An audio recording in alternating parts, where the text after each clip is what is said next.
من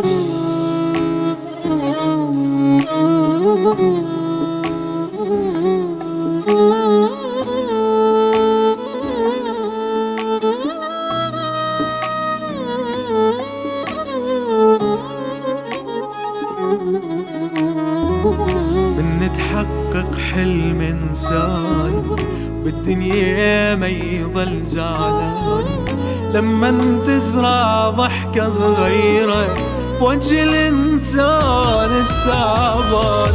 خلي نحاول قد ما نقدر نلون حلمه بألوان، طفل صغير حلمه يشوفك واقف ينتظرك فرحان.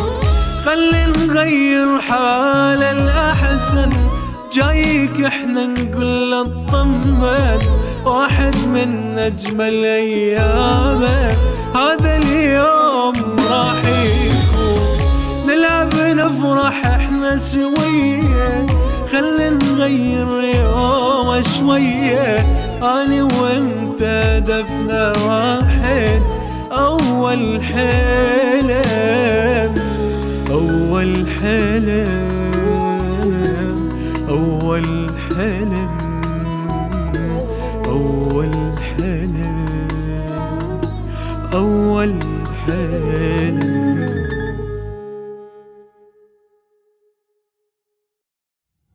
عليكم، أنا اسمي حسن خليل غزعل ابن شهيد، أمنيتي أشارك برنامج أول حلم ألتقي مقدم عزيز ناصر. حياكم الله مشاهدينا الكرام وحلقة جديدة من برنامج أول حلم. مستمرين بزرع الابتسامة على وجوه أطفالنا، وهذه الحلقة اليوم مع الطفل حسن.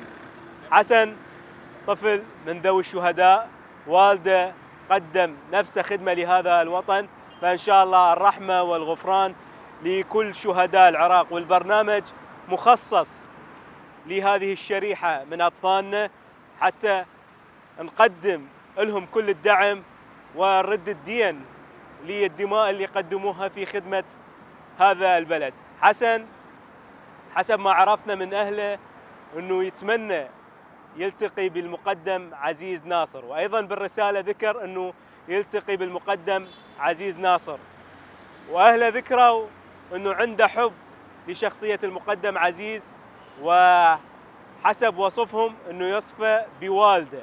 فراح نرتب حلقة حلوة وسيناريو حلو الحسن، تابعونا.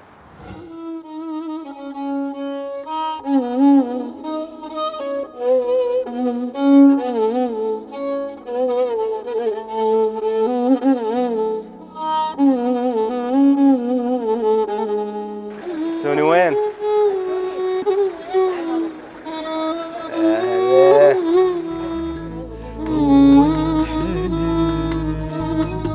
أول حلم. حياكم الله مشاهدينا الكرام، حياك الله يا أم حسن. أهلا وسهلا، هلا بك. إن شاء الله احنا اليوم جايين ونفرح حسوني البطل على راسي، اللي هو إن شاء الله احنا كنا أهله الله يسلمك. وما نقصر وياه بكل شيء يريده. الله يسلمك. ومن عرفنا انه والده شهيد، فهذا حق عليكم، حق الله علينا يسلمك. احنا كبرنامج انه نقدم كل الدعم اللي يحتاجه ونفرحه بالشيء اللي نقدر عليه. سوني شلونك؟ شنو اخبارك؟ خلي نسولف شوي ويا ماما، وبعدين انه نسولف انا وياك على مقدم عزيز وهذا الحب اللي انت تحبه له. شنو وضعكم وشلون توفى والده؟ هو على الدفاع على وزارة الدفاع. أثناء الواجب مالته استشهد بيد الدواعش. بيد الدواعش. وين؟ بالموصل القديم. ايش وقت؟ 2017. 7/7. الله يرحمه. زين، يعني كانوا رايحين واجب وصار اكو اي اثناء الواجب، اثناء واجبه استشهد بيد الدواعش، ويعني جماعته والذهب يعطيهم العافيه هم اللي يعني خلصوا، ولا استلموه هم الدواعش، ماخذين الدواعش، هاي حسب حكي جماعته. نعم. قالوا احنا خلصناه. يعني بدأوا يمثلون بيه فتحوا صدره وعد صوره إله بين مفتوحه صدره. زين، وخلصي جماعته والذهبيه واستلموها للجثه وجابوا لنا اياها. ان شاء الله هو بطل قدم نفسه خدمه لهذا الوطن، واحنا الحمد لله. الله يرحمه ان شاء الله وفي جنات الخلد. وضعكم انتم شلون بالبيت؟ الحمد لله، احنا قلت لك بس الراتب وبيت ايجار قاعده. يعني هاي يمكن صار لي 20 يوم من تحولت بهذا البيت. كنت قاعده بذاك البيت همين 400، وهسه هذا اللي عود شويه ارخص، وهمين شاد قطعه فوق بالسطح يريد يبيع عليه الرجال. يعني هم لازم إلي تحويله ثانيه. انا لعدش انا اريد حقوق ابوهم. انا بدي اخذ البيت حتى لو 50 متر. وما استلمتوا اي حقوق؟ اي حقوق ما اخذنا، عدا الراتب فقط. عدا الراتب اخذه بس. يعني ما راجعتوا انتوا؟ اراجع يقولوا لي ايش عندك ويجيك ويا الراتب، وها 5 سنين اني ولحد الان كل شيء ماكو. ما اخذت كل شيء؟ كل شيء ما اخذنا، الله شاهد. لا قطعه ارض؟ ابد ابد. يعني اتمنى انه المناشده توصل لكل المعنيين ولكل شخص اصحاب العلاقه، انه مو معقول اليوم انه شهيد يقدم نفسه خدمه للوطن ويدافع عن هذا الوطن، وانه اليوم حقوقه ما موجوده، اهله بعد ما يستشهد يعيشون هذه المعاناه. انه لازم اليوم الشهيد اللي قدم نفسه خدمه للوطن انه اهله يقدرون وتقدم لهم كل حقوقهم، كقطعه ارض، يعني حتى لو مكافآت، انه ماكو اي شيء شيء، الله شاهد علي. كل شيء ماكو. قطعه ارض. انه اليوم انتم عندكم ايش كم طفل؟ انا 3. 3 عندي، حسن وآلاء وشمس. الله يخليهم لك. الله يحفظك. فذول ال3 اطفال شنو ذنبهم انه اليوم يتبهذلون بالايجار ويتبهذلون بهاي الحياه الصعبه؟ فلو انه قطعه ارض ويبنوها. يعني نعرف احنا بكل البلدان انه الشهيد اللي يقدم نفسه خدمه للوطن افضل الامتيازات تقدم له، لكن احنا بالعراق مع الاسف انه العكس يصير. اتمنى انه اي شخص يسمعنا من المسؤولين انه يقول انه انا حاضر بحقوق الشهيد، وحتى انه احنا نجيب المعامله وننقذ عائلته من الوضع اللي هم يمرون به. حسوني ان شاء الله انه احنا ما راح نقصر وياكم بهذا الموضوع، واي شخص يتصل بينا احنا يعطيكم ان شاء الله العافيه. انه احنا نرتب هذا الشيء. بس تعرفين انه احنا برنامجنا فرحه الطفل، أكيد يعني أكيد. الطفل شنو اللي يحتاجه أكيد. نسوي له اياه. وايضا انه احنا نناشد اذا كانت اكو مناشده تخص إن شاء اصحاب الله. العلاقه. ان شاء الله. انتم بس هذه حقوق. اي والله بس حقوق. هذا ابوهم اريده على مود اقعد لي بيت حتى لو 50 متر والم ذول الاطفال واخلص. والله تبهذلت بالايجار، الله شاهد علي. زين. الله يكون بعونكم. ان شاء الله مناشدتنا توصل، وان شاء الله انه المسؤولين بالدوله والمسؤولين عن هذا الموضوع ما يقصرون ويا هذه العائله اللي والدهم بطل من ابطال العراق. فنتمنى انه بعد ما هو قدم نفسه خدمه للوطن انه عائلته تعيش حياه كريمه بعيدا عن هذه الظروف اللي عاشوها. حسوني انت والدك بطل، ووالدك انت مفروض تفتخر به قدام كل اصدقائك لان قدم خدمه لهذا البلد. فانت احنا كنا اخوتك ولا تهتم. ان شاء الله احنا وياك وبرنامجنا وياك. بس سولف لي انت بيا صف ثالث. سو مشكلة أنا وأصدقائي دا نلعب وسوينا مشكلة أنا وأصدقائي. وجت المعلمة قتلتنا. يعني شنو بطلت من المدرسة؟ صرت ما أحبها هسه. قلت ما تحب المدرسة؟ شلون؟ ما يصير؟ قتلتني. وإذا قتلتك ما يخالف إنه إحنا نعرف هاي الأساليب مال القتل راحت. يعني ما معقولة مدرسة اليوم تقتل طالب، بس ما يخالف هي مدرسة حتى لو إنه بس ما في المدرسة. أنت اليوم والدك يفتخر من يشوفك إنه أنت بالمدرسة. أنا هسه تعطيني وعد قدام والدتك قدام اللي يشوفونه كل اللي يتابعنا إنه ترجع للمدرسة، لأن المدرسة أهم شيء. أنت اليوم أنت مو تريد تصير ضابط؟ تريد تصير ضابط؟ بدال أبويا. بدال أبوك. الله يرحمه لأبوك. ومو تحب أنت منه؟ مقدم أستاذ عزيز. مقدم عزيز. أنت مو تريد تصير مثل مقدم عزيز؟ غير لعد إنه تكمل دراستك وتداوم بالمدرسة حتى والدتك تفتخر بيك وأنت تعين والدتك. هسه ايش قلت؟ ترجع المدرسة؟ اي. أم حسن إن شاء الله. انه يرجع للمدرسة. إن شاء الله. بس احنا ما نريدك انه انت تبكين ولا تنقهرين. احنا برنامجنا انه احنا نفرح العائلة، نقدم الشيء اللي نقدر عليه، نفرح حسوني.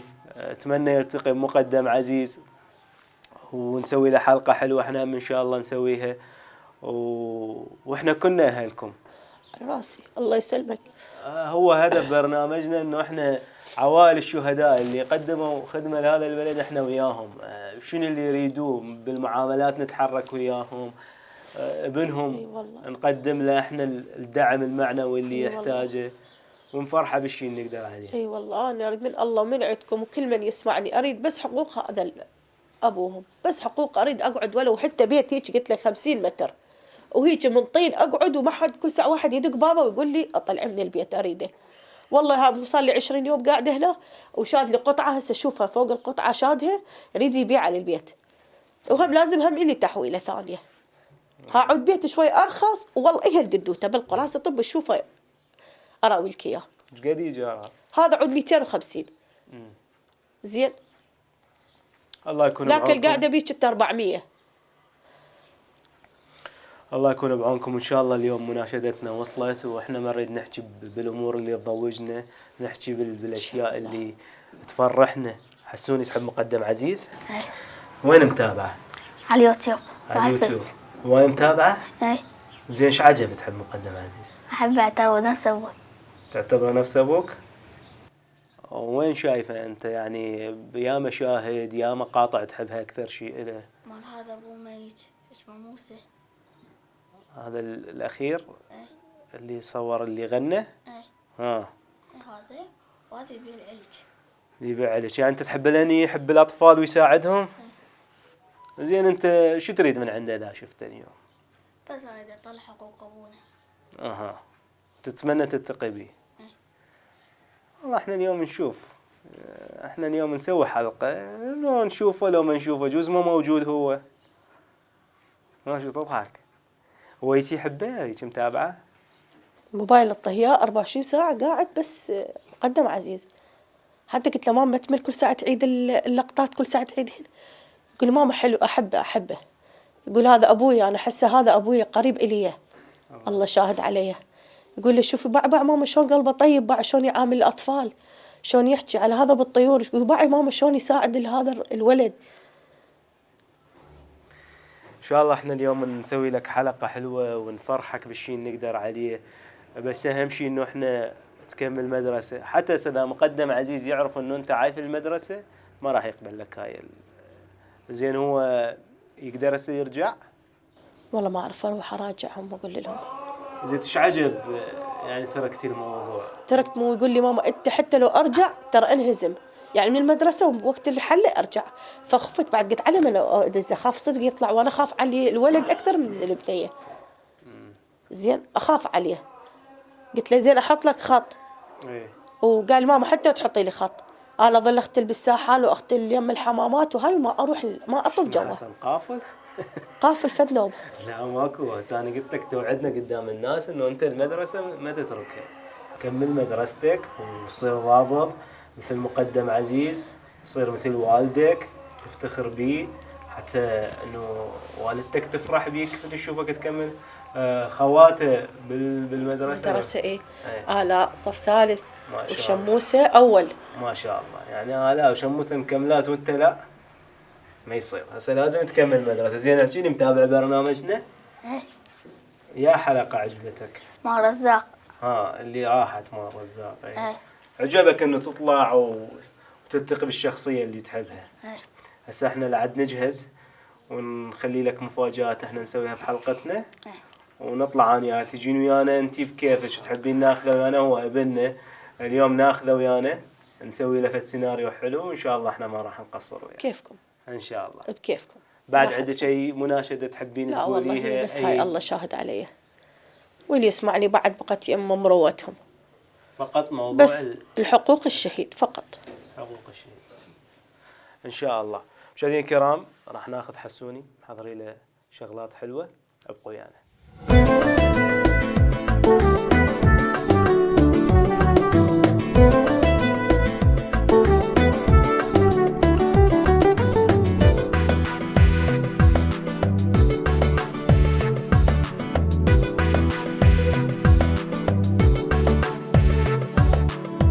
احنا الان منتظرين طفل يتيم حلمه يشوفني، وبصراحه مسوي له مفاجاه انه احنا حاليا داخل احد السيطرات اللي موجوده في بغداد، وراح نحاول انه نسوي له مفاجاه حلوه.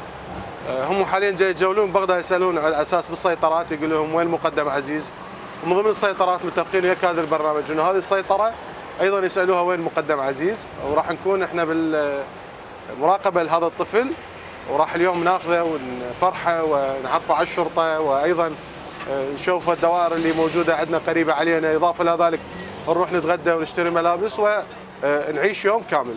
حسوني، انا اكو خبر ما راح يعجبك. ليش؟ شكرا. مقدم عزيز ما راح يجي. ليش؟ انا ساخرتك شويه، وقفنا بس طلع واجب. ليش؟ صوتك شوي عالي ما جالس. ليش؟ هو طلع واجب، يعني احنا هسه فتنا من يم القياده على اساس انه افاجئك هناك، ايه؟ بس انه خابروني قالوا واجب طالع. وقته يطلع؟ والله ما ادري. هسه والله نشوف هاي السيطره، ننزل والله نسال بيها. انت شو بيك؟ شو وجهك صار اصفر؟ اريده، احبه. ادري تريده وتحبه، بس شو اسوي غير انه طلع عنده واجب. والله هسه نشوف هاي السيطره، نحكي وياهم بلكت الله انه يعرفون من مين طلع، بلكت موجود. شوف ذولا هم اخواننا، هم كلهم ضباط. السلام عليكم. هسه اجى هذا الطفل، ذيك الستاركس البيضة، خلينا نشوفها. تعال جاء تعال. هسه بدنا ننتظره، راح نشوف شو راح يصير وياه بالسيطرة. السلام عليكم. شلونك حبيبي؟ شو صحتك؟ الله يخليك. السلام عليكم. شو صحتك؟ والله عندنا هذا الشاب الحلو يحب مقدم عزيز. مقدم عزيز ناصر يدير اعلان شركه بغداد. عندك وياه؟ اريد احتياط. ايه. هو مشغول حاليا، يعني بواجب طالع. ليش يطلع؟ طالع عنده شغل، تدري هو عنده شغل دائم مستمر، فان شاء الله هسه راح نتصل بيه بلكي نلقاه. وطلع من القياده. اي طالع موجود. وش تقول يعني؟ والله وجهه صار اصفر بالسياره، هم من قلت له ضاج. يقول بدي اشوفه انا حبه. والله ان شاء الله هسه نديك عليه، بلكي نحاول نتصل بيه، هسه راح نخاف عليه.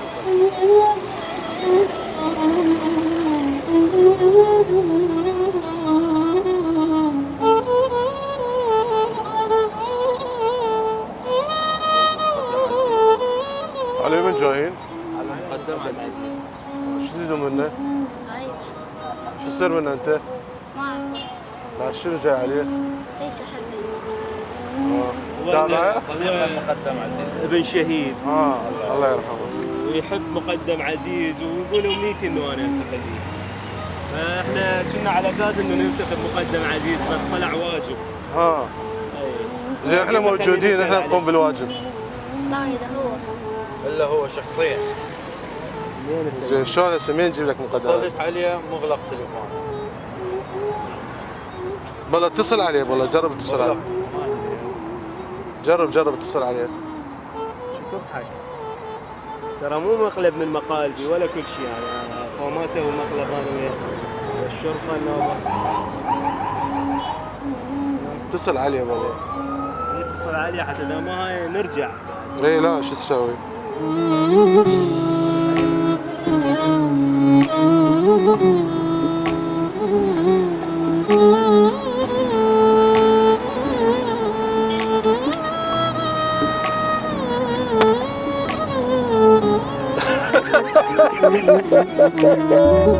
من تحقق حلم انسان بالدنيا ما يظل زعلان، لما تزرع ضحكة صغيرة بوجه الإنسان التعبان. أول حلم أول حلم أول حلم أول حلم. وين المقدم عزيز؟ يلا حبيبي يلا خلينا نروح. يلا شكرا جزيلا. يلا اسعد بهاي السيارة. نسوي له جوله حلوه. هسه نسوي له جولة. وين تريد تروح؟ اختار اي مكان يعجبك نروح له. كيفك وين؟ كيفك يعني نروح نشوف اول مرة القيادة. نشوف القياده. اي تحب الشرطة جيش؟ بس هو انا همك وشغلات هم نريد نسولف فيها وانت تاخذ عهد من عنده. أي هو تمام. تارك المدرسه. لا يرجع. ترجع اوكي؟ ويريد اكيد يصير مثلك يعني قلت له ضابط لازم إن شاء تكمل الله. المدرسه. تصير ضابط ان شاء الله، وان شاء الله تعوض مكان ابوك الله يرحمه. زين يا حبيبي؟ يلا يلا سعد. القيادة؟ يلا يلا.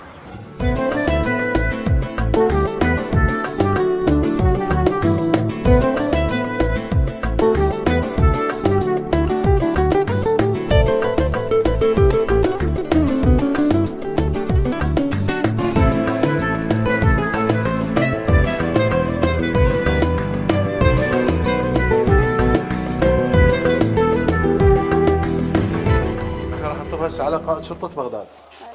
لواء ركن ماجد الموسوي. يلا. يلا سيدي. السلام عليكم. السلام عليكم. السلام عليكم. شلون الصحة؟ شلون حالكم؟ روح سلام على السيد القائد.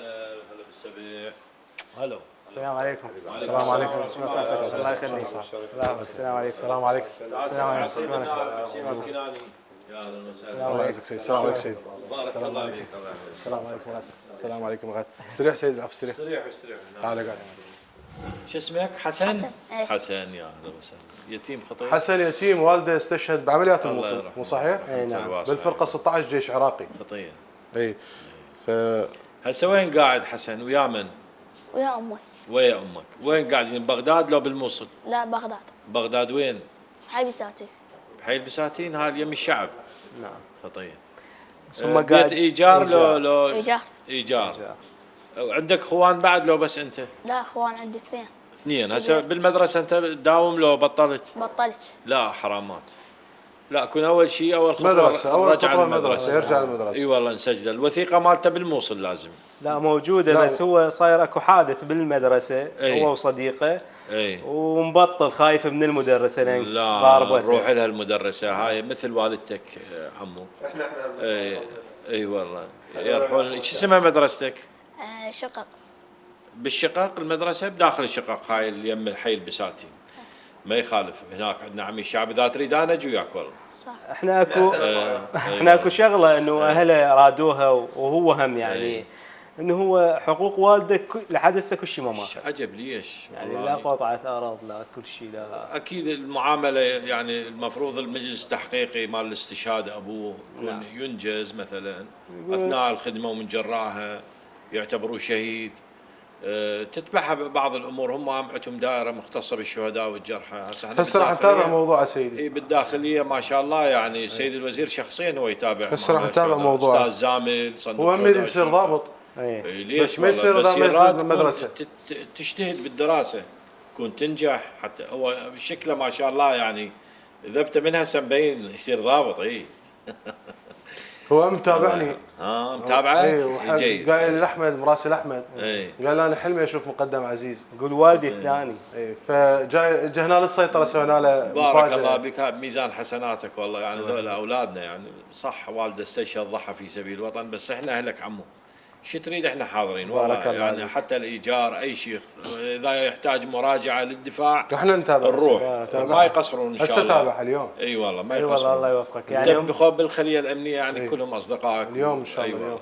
هم لان امه تقول انه شوف إحنا- يعني لازم اكو فرد شيء يعني مثلا براءة ذمه شيء يخاف متعطل عليه هالمعامله فنقدر نساعده هسه حتى ناخذ وزاره الدفاع. تقول هي بيت من طين نقعد بيه بس نخلص من الايجار أي. ما يكفينا. راح تشوفون الحلقه بدايتها يعني حالتهم شويه. صح. ان شاء الله. وين كنتوا بالموصل؟ تندل بالموصل؟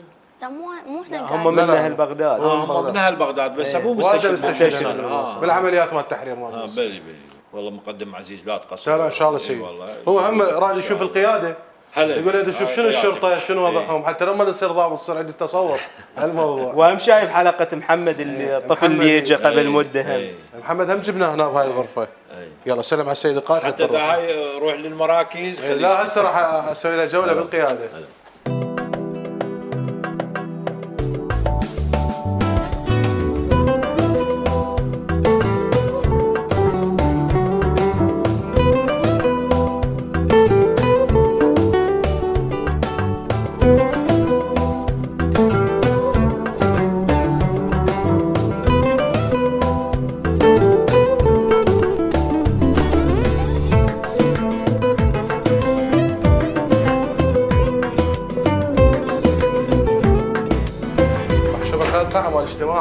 مدراء. هاي هنا يقعد قائد الشرطة، قائد شرطة بغداد، وهنا مدراء الشرطة بالعاصمة بغداد. قسم يجلسون هنا وقسم بهاي الصفحة، ويصير اجتماعات مثلا. والكراسي اللي بعدها مدراء ضباط المراكز، امراء الافواج هم يقعدون هنا. مرات السيد المعالي سيد وزير الداخلية يجي هنا يجتمع بالضباط بالقادة اللي موجودين، سيد قائد عمليات، سيد وكيل وزارة شؤون الشرطة، كلهم يقعدون هنا. فانت لما تصير ضابط لازم شو تسوي؟ لازم تقعد هنا ان شاء الله تصير اوكي؟ وشو خايف؟ ها؟ شو حسه خايف؟ شو خايف انت؟ ما خايف. ترى ما سجنك شو اسوي لك؟ ها؟ ما خايف. هو حافظ المشاهد كلهن. ها ايش مشهد يا شفته؟ وهذا موسى. موسى موسى يعني اموره زينه هسه، وضعه جيد. هذا ما يبيع علج. يبيع كلينس. هذا الشايب. ايوه كلينس، وهذا يبيع علج. لا الشايب هسه طلعوا له راتب رعايه سيد معالي وزير العمل مشكور طبعا. بارك الله. كملوا معاملته، وهسه دا يشتغل بالمنطقه مالته. احد اصحاب الخير وظفه بوظيفه بمنطقته، يعني زينه اموره. وهذا ما يبيع علج. يا اللي يبيع عليك، هو مأكد علي اللي يبيع عليك. حديقة من قرية صوت مرتضى حرب. هاي قديم انت شو وين قد صار متابع؟ هو متابع كلش يعني. هم اللي يقول التليفون كله بس مقدم عليه. خلينا نوديك العمليات، وش خرج العمليات؟ يلا حمودي العمليات. خلينا نشوفك هاي القاعه، هاي القاعه هنا، هاي هنا نستقبل المواطنين بها. اذا واحد مثلا عنده شكوى، عنده فد مناشده، عنده فد مراجعه، هنا يقعدون. هاي تنترس يعني الناس اللي عندهم مثلا مشكله بمركز شرطه. هاي هم رساله من برنامجكم، هي قضيه انسانيه. كل يوم ثلاثاء احنا نقابل المواطنين اللي عنده مشكله مثلا على قضيه مركز شرطه، على دعوه متاخره، على اوراق تحقيقيه، على القاء قبض، على اي شيء. هاي القاعه هي تضم المواطنين، والمسؤولين عن القضيه ايضا هنا يتواصلون وياهم، ويصير حوار بيناتهم، ويدزون على الاوراق التحقيقيه وعلى ضابط التحقيق، ويصير مواجهه بينه وبين المواطن حتى يحلون الموضوع. بارك الله فيك. اذا اكو اشكال يتم اتخاذ اجراء قانوني. يبقى الطلب يمنا يبقى يمنا ونتابعه، وعندنا ناس تتابع ليل ونهار على هالموضوع، ولحد ما ينحل الموضوع يلا ينتهي. وما ينتهي الا ينحل يعني. اي فهنا يصير هاي جلوس بهاي القاعه. زين هم شلون يقدمون يعني؟ يجون دايركت من الباب، يجون دايركت، ما عندهم قبل قسم العلاقات والاعلام ويقابلونه. زين هسه خلينا نوديه العمليات مال القياده، نشوف النداءات شلون ينادون على السيطرات على نفسه يصير ضابط على حتى يصير عنده تصور واضح، حتى نشوف شلون نراقب مثلا المناطق ببغداد.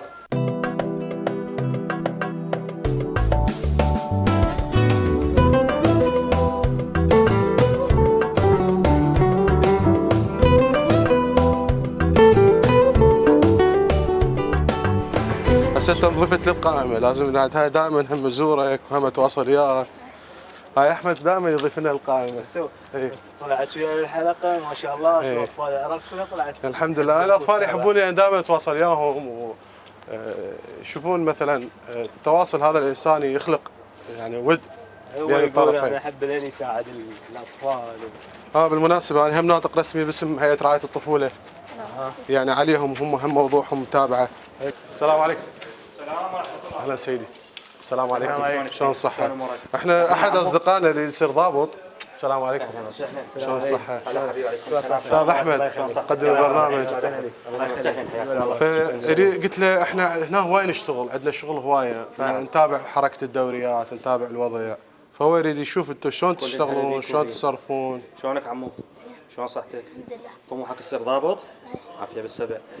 ان شاء الله يصير شو ضابط. تشوف احنا حاضرين شنو جديده؟ هسه احنا مبدئيا راح نشوف انه بغداد، كاميرات بغداد، وضع بغداد شلون ممكن نراقبها، والنداءات ايضا نتابعها.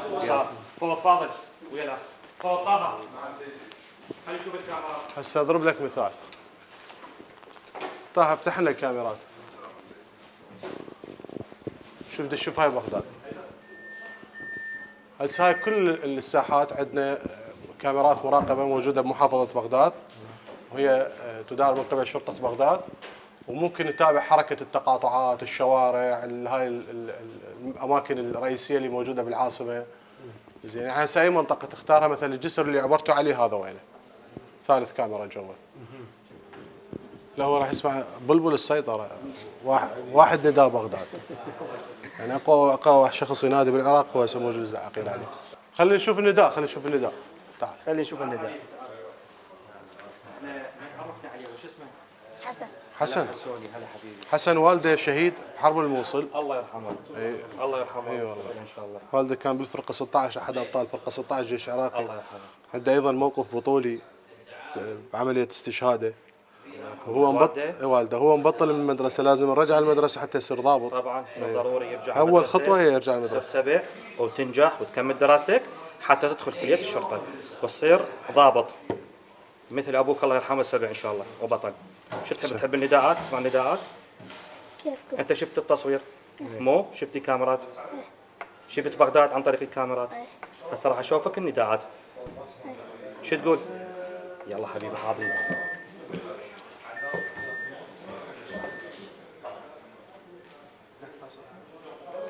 طيب نعم شكرا. استلمت النداء جدا واضح.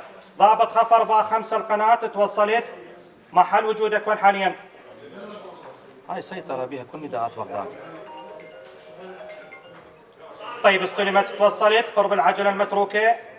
أكملت إجراءاتك.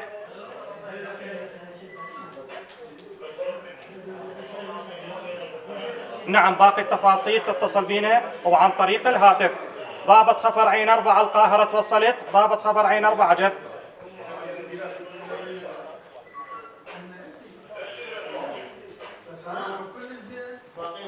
طيب نعم إلى تقاطع النداء حتى زودنا باقي التفاصيل من تتوصل. وردتنا بطاقة أكو حادث وفاة مواطن داخل عجلة وعكوستة الرجان. توصل وزودنا باقي التفاصيل حتى وجه لك خبير الأدلة. إن شاء الله تكبر تعاهدنا بين تكمل دراستك وتنجح وتصير بطل حتى تدخل كلية الشرطة، لأن أنت إلك الأولوية من أولاد الشهداء. ماشي حبيبي؟ وتيجي إن شاء الله هنا وتقعد تصير بمكاننا وتنادي على كل الدوريات وعلى كل التوابع. تقعد هناك تصير على الكاميرات هم.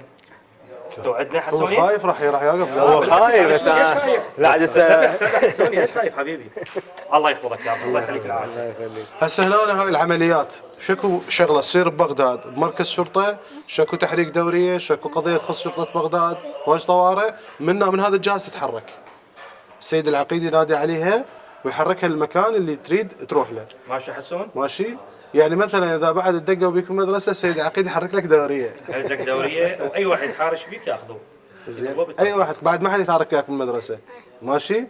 والمدرسه اللي صارت المشكله وياها انا راح اروح لها شخصيا بصوره شخصيه، اقول هذا وليدك وان شاء الله يكون عنصر جيد وينجح بالمدرسه ويشد حيله ويصير ضابط. صح. ماشي؟ قدم عزيز تمشودت لك. الله يحفظك سيدي. ممنون سيدي.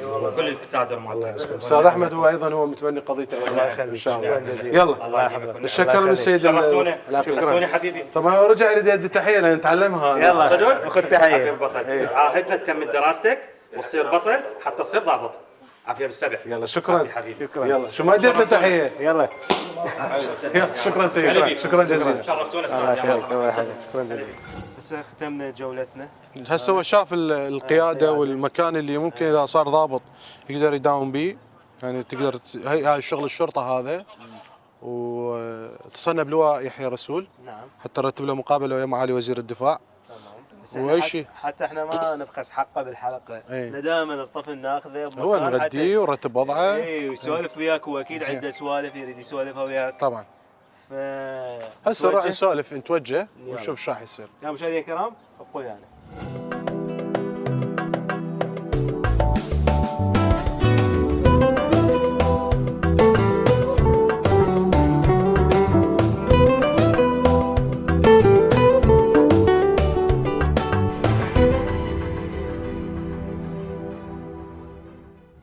حياكم الله مشاهدينا الكرام من جديد. حياكم الله استاذ احمد. نشكر تعاونك. الله يحفظك. الله يبارك فيك. برنامج الله يبارك فيك. مع اطفال اللي دائما مع السيد الضابط. المستقبل ان شاء الله. ان شاء الله. الله يوفقه. بس اهم شيء انه احنا انا قلت لك ترجع المدرسه. المدرسه. انا قلت اذا هسه هو قاعد قاعده عسكريه هيك احنا ليش نقعد مو هسه انت خليك ريلاكس. اوكي. يا سنه عرفت المدرسه؟ ما ادري والله. ما يدري. شو ما تدري؟ ما ادري هو بصف ثالث ابتدائي ومبطل. ايش قد صار مبطلت؟ من مات ابويا وراه. يعني فيها 17 بطلت؟ ما انت شو تتابع بالسوشيال ميديا؟ ما ما تتابع هذا مال حجي. لا يعني انت شو تشوف؟ فيسبوك، انستغرام، لو شنو؟ لا. لو تيك توك؟ فيس ويوتيوب. يوتيوب. تابع يوتيوب.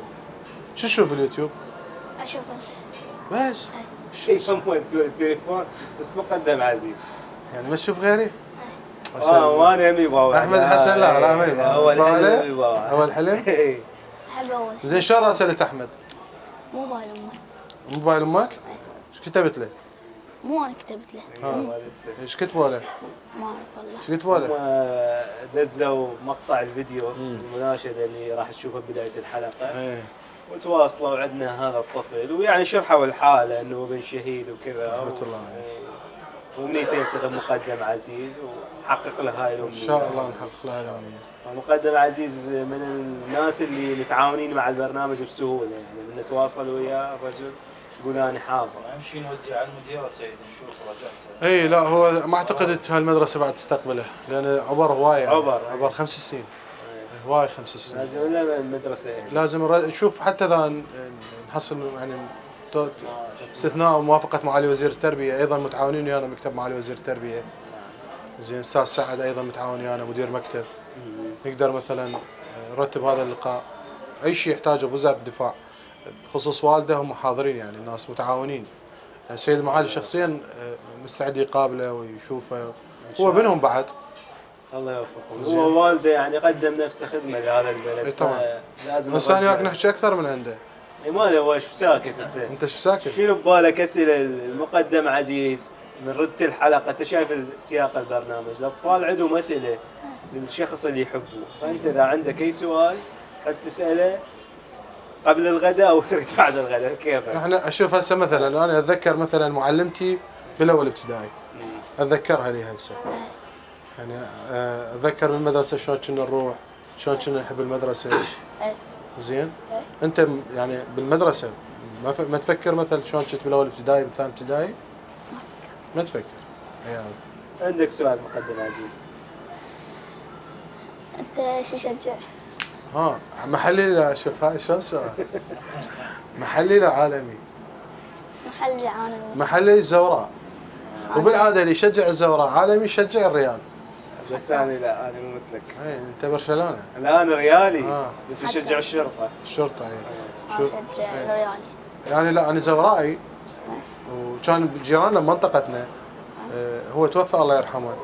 كان مصاب بالحرب عنده بتر باحد اطرافه. فكان يقعد لما كنت صغير كانوا اكو يعني اطفال يجي يحكون على الزوراء وهذه، فهو يصير عصبي فما يقدر يركض وراهم. فكان يركض وراهم شنو تحكون على الزوراء شنو هاي. بعدين من كبرنا شفنا ايش قد واحد مثلا يحب النادي اللي يشجعه وهذه. هم تحضر لعبات لا ما حاضر ابد؟ نص يعني زين هسه فريقك الحالي من هو اللي تشجعه؟ لحباني؟ ريال. زين شو رايك ريال ورا ما طلع رونالدو؟ هذا ابو الشعر. هو ورا ما طلع شنو رايك بالريال؟ تعب لو زين لو هذه؟ تعب. شفت اخر لعبه للريال ويا برشلونه منو فاز؟ احنا. انت شو تحب تاكل؟ كيفك؟ يعني شو تحب مثلا؟ انت شو تجيب وانا اكل؟ انا اكل. شو تجيب انت يعني حتى الاكل لازم اللي يطلبه مقدم عزيز. هذا الدجاج زين شويه يعني ما يسمن. اوكي خلينا نشوف الوجبات الرئيسيه. احنا ناخذ فاصل حتى على راحتكم. يلا مشاهدينا الكرام فاصل ونرجع لكم.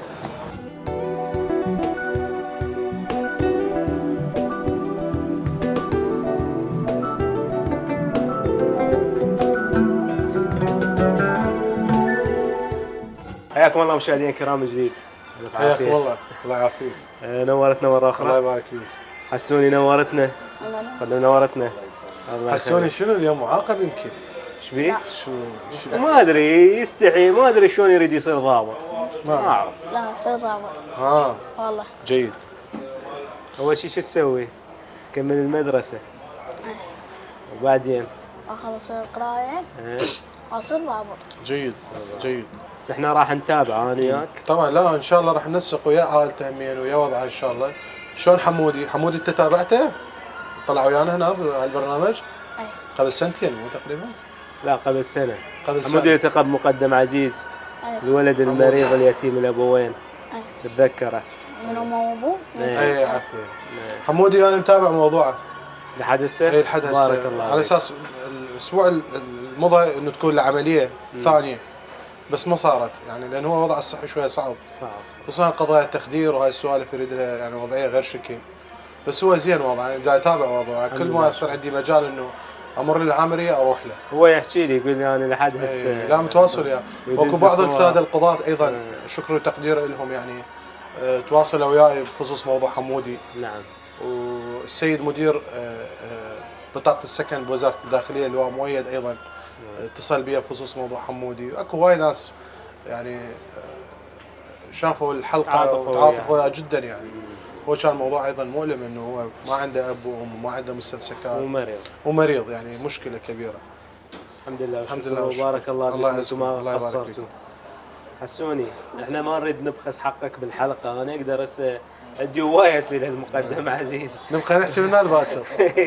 فهي الحلقه لك ان البرنامج مخصص. انت شنو ببالك؟ شو تريد تسال؟ اسال.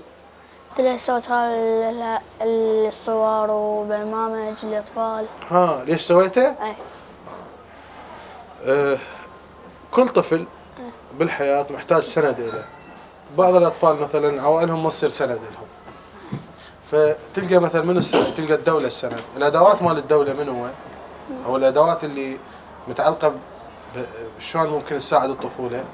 احنا ادوات استاذ احمد مثلا اداه انه جاي يطلع هذا البرنامج حتى مثلا يمر رساله انه الاطفال لازم يحقق احلامهم على الاقل هي احلام بسيطه زين بس ممكن انه نحققها وممكن نساعد بها. انا نفس الحاله مثلا اي قضيه تخص الطفوله ممكن اتحرك عليها واساعد بها اقدر اساعد بها خصوصا انه انا مرتبط بكم ارتباط يعني كبير. يعني انا احبكم احب الاطفال. انا احبك وايد. جيد يقول انا احبك وايد. صوتك شويه عليه. هو المشكله ما كنا نتغدى سالني هواي اسئله. شنو اسالك؟ شنو الاسئله اللي تريد تسالها؟ يا انا تحب انت؟ يا لون. اللون الابيض احلى لون. انا احب الزيتوني. زيتوني؟ لا انا عسكري. باوع قال. على الزيتوني. هو متعلق بيك بصوره. الله يحفظه ان شاء الله وان شاء الله يجعله من ابناء السلام ان شاء الله. ونروح وياه للمدرسه هميا نزوره المدرسه. هو راح يصير مشهور هسه انه بخاف الناس قمت تاخذ لك سيلفيات. شو تقول؟ ما شايفيني. ما شايفيك هسه راح يشوفوك. بالحلقه. راح تنعرف وراح العالم تقوم تحبك اكثر. وانا اوعدك قدام الاستاذ احمد اذا رجعت للمدرسه اجيب لك هديه صدق تحلم بها. ما تتخيلها. بس تريد. يعني انت حتى استاذ احمد ما يتخيلها. بس كنت ترجع المدرسه راح تفاجئ. اي كنت ترجع المدرسه وتكون يعني مستعد انه تكمل حياتك بصوره صحيحه. زين؟ زين هو مسألني سؤال. شنو؟ هو خلى اذكره بالاسئله اسالها. نعم. بس هو شنو هو كل شويه يتفطن ويسال سؤال. مشكلته ينسى. بالمدرسه خاف انه تظل تنسى الدرس. لا. هو انت ليش جاي تفكر هسه؟ يجوز عنده رهبه الكاميرا وهذه. لا لا اكثر ما دا يصور. لا ما افكر. والله. جيد. انا احب الصور. تحب شنو؟ الصور. الصور؟ يصورون اي. تحب تكون مشهور؟ اي. صدق؟ والله. يحب يكون مشهور. راح يصير مشهور هذا الحلقه راح يصير مشهور بعد. هو سالني قال لي شلون صرت انت ضابط الشرطه شلون صرت اعلامي؟ مو صحيح؟ شلون صرت؟ انا اقول لك شلون صرت. احنا عندنا بالشرطه قسم يسموه الاعلام. هذا موجود بكل قيادات الشرطه وكل دوائر الشرطه يعني هي رساله ايضا للمواطنين. نعم. فيختاروا له عناصر ممكن انه تبدع بهذا المجال وممكن انه تودي الرساله الامنيه الجهد الامني والرساله الامنيه اللي خاصه بالمؤسسه للجمهور. يعني مثلا احنا بشرطه بغداد دائره مهمه يعني بها قرابه 95 مركز شرطه وعندنا دوائر اختصاصيه. عندنا شرطه الاحداث علينا، عندنا الشرطه القضائيه علينا، عندنا حمايه الاسره والطفل بجوانب الكرخ والرصافه علينا، عندنا المخدرات كرخ ورصافه علينا، عندنا مديريه شؤون السيطرات والطرق الخارجيه اللي هي اكثر من 30 سيطره في عموم بغداد مداخل بغداد احنا لازميها كقياده. عندنا يعني هاي تتعلق باصحاب التريلات وهاي التفاصيل تجينا هواي مناشدات وقضايا ممكن نساعد بيها. شرطه الاثار علينا مثلا. عندنا مثلا ايضا عندنا افواج الطوارئ اللي ماسكه قلب العاصمه بغداد هاي تابعه لنا لقيادتنا قياده شرطه بغداد. بالتالي هاي الجهود تحتاج تسويق، وايضا تحتاج طريقه للتواصل ويا الناس. يعني مثلا يجي واحد عنده مشكله بمركز شرطه، تاخير الاجراءات مالته، تقصير متعمد او غير متعمد، شوف شلون ممكن واحد يوصلها الفكره. ممكن انه احنا نجيب نتائج بهذا الموضوع ونتابع هذا الموضوع. عندنا كوادر ناس متخصصين، واغلب اللي موجودين عندنا بالاعلام يعني من بكالوريوس صعودا اللي موجودين. حلو. هاي على مستوى قياده. على مستوى وزاره الداخليه عندنا كوادر كبيره يعني بهذا المجال، وعندهم باع طويل. يعني انا من ملازم لحد مقدم انا بالاعلام، مثلا رائد سلوان من ملازم لحد رائد هو بالاعلام. بالتالي احنا كنا شغلنا يعني هذا، وهو اعلام امني بنفس الوقت يعطيك خبره بالتشكيلات اللي انت تشتغل بها.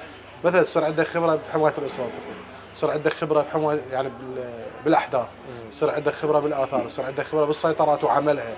فبالتالي ممكن هاي الرساله وهذا الجهد الامني الكبير اللي تقدمه القوات الامنيه ممكن يكون عن خلالك يمر للجمهور للناس. صح. فاشتغلت بهذا المجال من اني ملازم لحد اللحظه. الله يوفقك. اكو تعقيب هوايه اشوفك تسولف على موضوع التيك توك. تابع تيك توك؟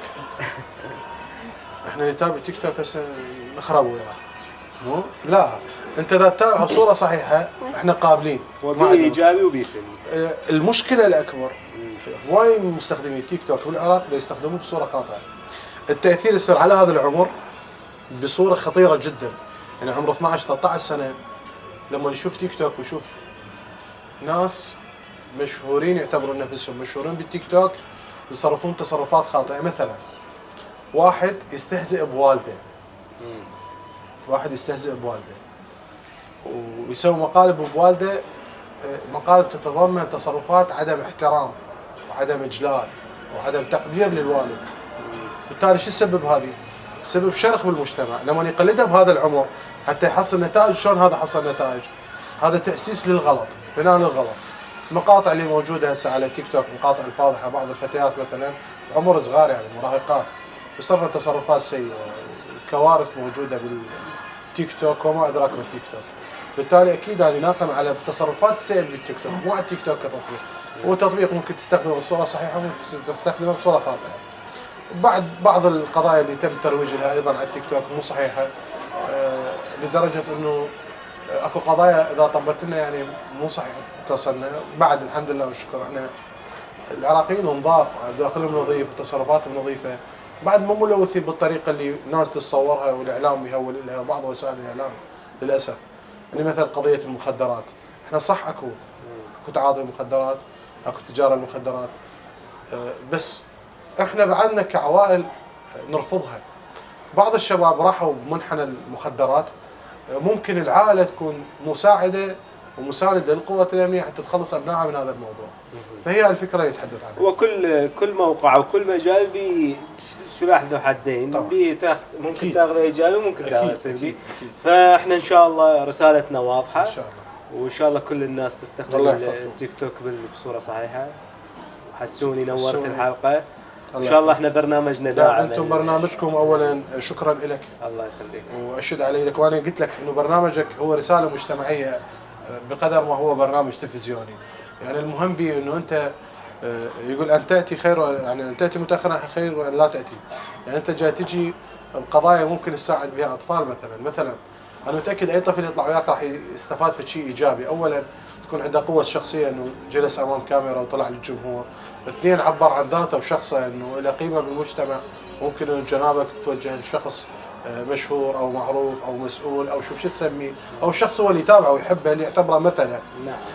وتلتقي به وهو يلتقي به ويصير عنده حوار بيناتهم، وبعد ما تنتهي الحلقه يصير تواصل بين الاثنين. وممكن ينساه اليوم نهائيا مستحيل ينساه. يعني احنا كنا مرينا بظرف الطفوله. يعني مثلا انا اتذكر مثلا سكينه بالثاني ابتدائي سوت لي لحد الان اتذكرها. بالتالي هو اكيد يتذكر لما قالت لي انت القدوه مال الصف ولبستني هذه مال القدوه، فشيء ايجابي. فاتذكرها موقف بسيط وهي وصفقوا الطلاب، اتذكرها ما جاي انساها، ما تغادرني هاي رغم مرور عدد كبير من السنين. هو ايضا ما راح ينسى هاي القضيه، واكيد راح تكون دافع له حتى يكون فرد صالح بالمجتمع.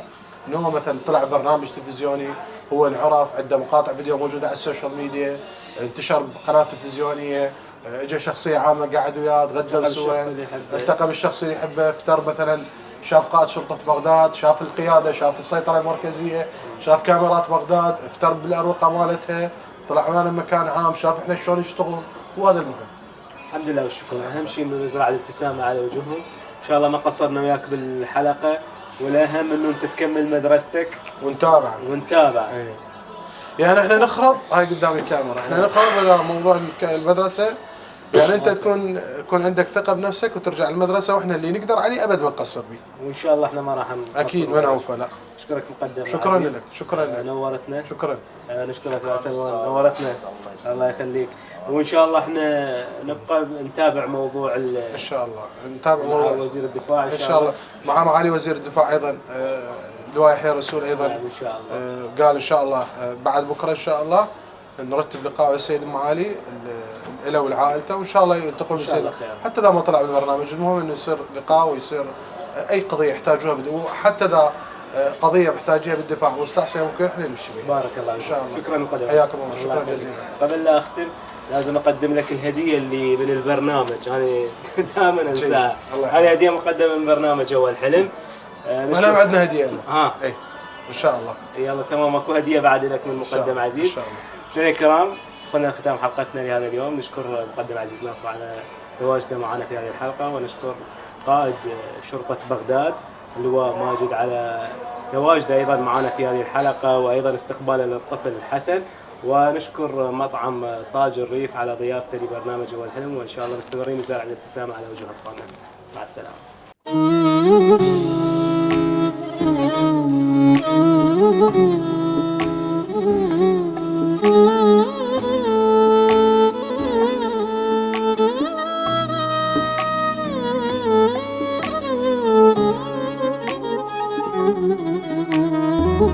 من نتحقق حلم إنسان بالدنيا ما يظل زعلان، لما تزرع ضحكة صغيرة بوجه الإنسان التعبان. خلي نحاول قد ما نقدر نلون حلمه بألوان. طفل صغير حلمه يشوفه واقف ينتظرك فرحان. خلي نغير حال الأحسن، جايك احنا نقول له اطمن.